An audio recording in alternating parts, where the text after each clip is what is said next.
ഓം നമോ ഭഗവതേ വാസുദേവായ. ഓം നമോ ഭഗവതേ വാതനാഥായ. ഓം നമോ ഭഗവതേ നാരായണായ.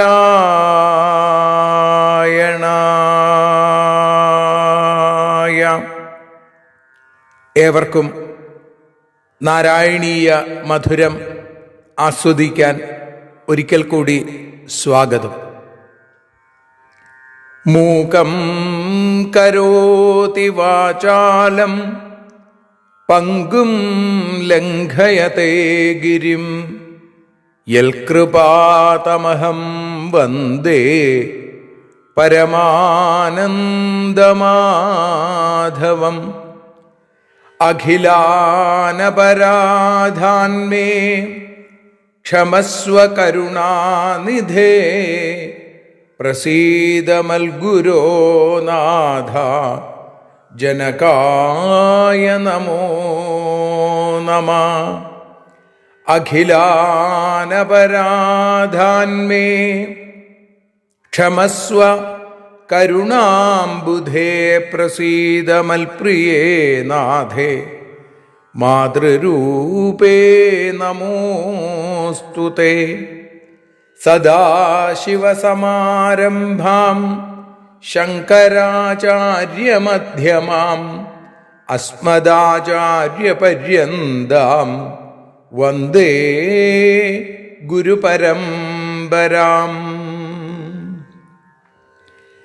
നാരായണീയത്തെ പറഞ്ഞിടുമ്പോൾ നാരായണാഖ്യനെ നമിച്ചിടുന്നു.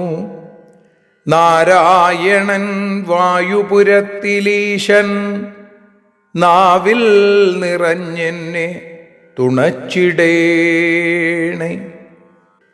മോക്ഷക്കടൽ ഭാഗവതം പ്രസിദ്ധം മെല്ലെ കടഞ്ഞു നവനീതമഹോ ലഭിച്ചു. മന്നിൽ നരന്നു ഹരിഭക്തി ലഭിക്കുവാനായി മേൽപുത്തുരേക്ക് സദയം ശുഭ സ്തോത്രകാവ്യം.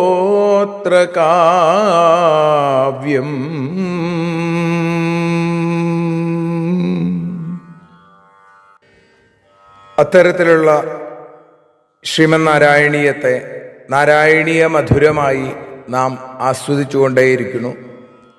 ഇന്ന് 14-ാമത്തെ ദശകത്തിൽ 8-ാമത്തെ ശ്ലോകം വിചാരം ചെയ്യുന്നു.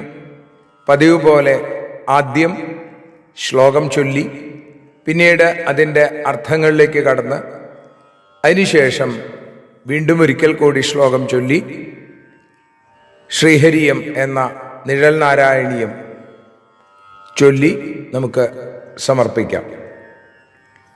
ശതവർഷമധവ്യതീത്യ സോയം നവകന്യാ സമവാപ്യ ധന്യരൂപാം വനയാനസമുദ്യതോപി കാന്താഹിതകൃൽ ത്വജ്ജനനോത്സുകോ ന്യവാൽസീൽ.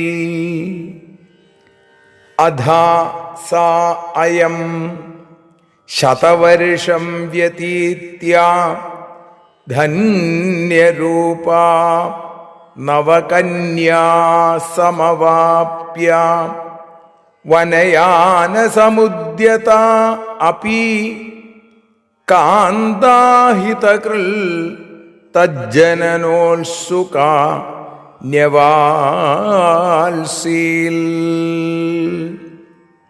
ഇന്നലെ നമ്മൾ കേട്ടത് കർദമന്റെ പത്നിയോടൊത്തുള്ള വിഹാര രംഗങ്ങളെയാണ്. ഇന്നലെ ഈ രംഗം വർണ്ണിച്ചപ്പോൾ വനിതാകുല സങ്കുല നവാത്മാ അനേക ദിവ്യ നാരീപരിവൃതനായി എന്നുള്ളതിന് അവിടെ ഒരു തെറ്റുപറ്റിയിരുന്നു. അത് പിന്നീടാണ് ശ്രദ്ധയിൽപ്പെട്ടത്. നാഭീപരിവൃതൻ എന്നറിയാതെ പറഞ്ഞുപോയി, എല്ലാവരും ക്ഷമിക്കുക.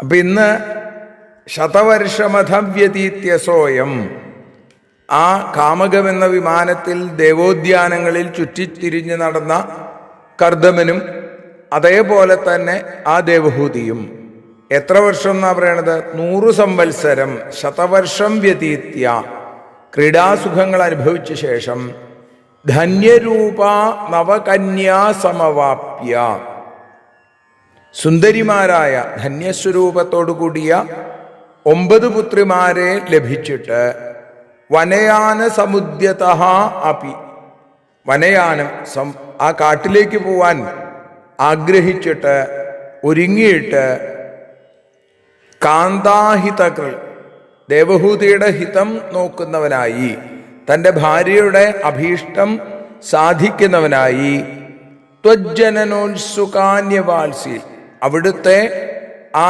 ജന്മത്തെ പ്രതീക്ഷിച്ചും കൊണ്ട് തൻ്റെ ഗൃഹത്തിൽ തന്നെ കഴിഞ്ഞു.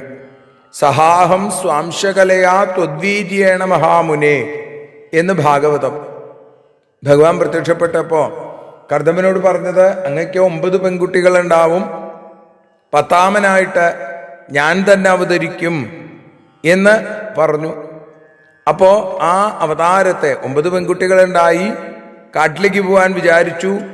പക്ഷേ ആ ദേവഹൂതിയുടെ ആഗ്രഹത്തെ മനസ്സിലാക്കി. കാന്താഹിതകൾ എന്നുള്ള വരിയിലൂടെ പട്ടേരിപ്പാട് എന്താ കാണിച്ചു തരുന്നത്? പുത്രിമാരുടെ വിവാഹാദി കാര്യങ്ങളും അതേപോലെ പുത്രന്റെ ജനനവും. ഭാവിയിൽ ആ പുത്രനാണ് ദേവഹൂതിക്ക് തത്വോപദേശത്തെ നൽകുക. അപ്പോൾ കാന്തയുടെ, തൻ്റെ പത്നിയുടെ ഹിതത്തിനെ അറിഞ്ഞ് പ്രവർത്തിക്കുന്ന ഭർത്താവായിരിക്കുന്ന കർദമൻ അവിടുത്തെ ജനനത്തിന് ഭഗവാനെ ഗുരുവായൂരപ്പ അവിടുന്ന് അവതരിക്കും എന്ന് വിചാരിച്ച ആ താല്പര്യത്തോടുകൂടി ഗൃഹത്തിൽ തന്നെ കഴിഞ്ഞു എന്ന് പറയുന്നു. നമുക്കൊരിക്കൽ കൂടി ആ ശ്ലോകം ചൊല്ലാം. അതിനുശേഷം അതിൻ്റെ ശ്രീമദ് നാരായണീയത്തിൻ്റെ പരിഭാഷയായ ശ്രീഹരിയത്തെ നമുക്ക് അനുസ്മരിക്കാം. നാരായണ നാരായണ നാരായണ നാരായണ നാരായണ നാരായണ കപിലമൂർത്തേ. 100 വർഷക്കാലം ക്രീഡാസുഖങ്ങളനുഭവിച്ചു രമ്യകളാം 9 പുത്രികളുമുണ്ടായി. തപസ്സിനായി കാട്ടിലേക്കു പോകുവാനൊരുങ്ങിയിട്ടും ഭഗവാന്റെ ജന്മത്തിനായി കൊതിച്ചിരുന്നു. നാരായണ നാരായണ നാരായണ നാരായണ നാരായണ നാരായണ കപിലമൂർത്തേ. കായേന വാചാ മനസേന്ദ്രിയർവാ ബുദ്ധ്യാത്മനാ വാ പ്രകൃതേ സ്വഭാവാൽ കരോമി യദ്യൽ സകലം പരസ്മൈ നാരായണായേതി സമർപ്പയാമി. സർവം നാരായണായേതി സമർപ്പയാമി.